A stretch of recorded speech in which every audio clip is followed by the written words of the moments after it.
एक गांव में भोला नाम का एक कुमार रहता था। इसके घर के पास एक छोटा सा आंगन था जिसमें वह घड़े बनाया करता था और फिर उन घड़ों को बाजार में बेच दिया करता था। घड़ों को बेचकर कराए पैसों से उनका घर चलता था। उसके घर में उसकी एक बूढ़ी माँ थी। दोनों माँ बेटे को जो भी मिलता रूखा सूखा खाकर वह अपना दिन गुजार लिया करते थे। माँ, खाना बनने में और कितना समय लगेगा? मेरे घड़े बनकर तैयार हो गए हैं और मुझे उन्हें बाजार में बेचने जाना है। हाँ बेटा, बस 2 मिनट अभी खाना देती हो। माँ, अब मैं बाजार जाता हूँ, देर हो रही है।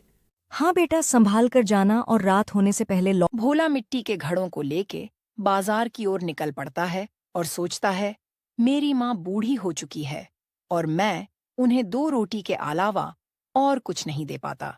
मुझे अपनी माँ के लिए मुझे कुछ न कुछ करना होगा।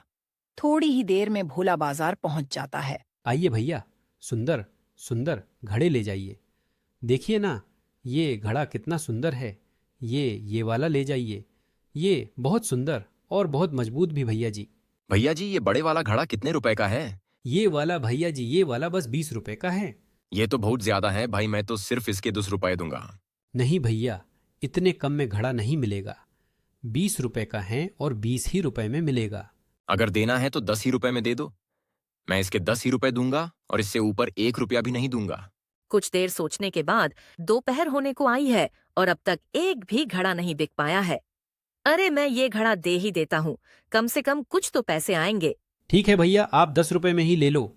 सारे घड़े बेचने के बाद बोला घर की ओर निकल जाता है। घड़े तो सारे बिक गए, लेकिन इतने पैसा भी नहीं आए कि दाल और रोटी खा सकूं।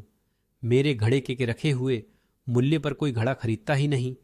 लोग आधे दामों में घड़ा खरीद कर ले जाते हैं, जिससे बस कुछ ही पैसे हाथ में आ पाते हैं और मुझे बड़ा नुकसान झेलना पड़ता है। लगता है कि आज नमक रोटी खाकर ही सोना पड़ेगा।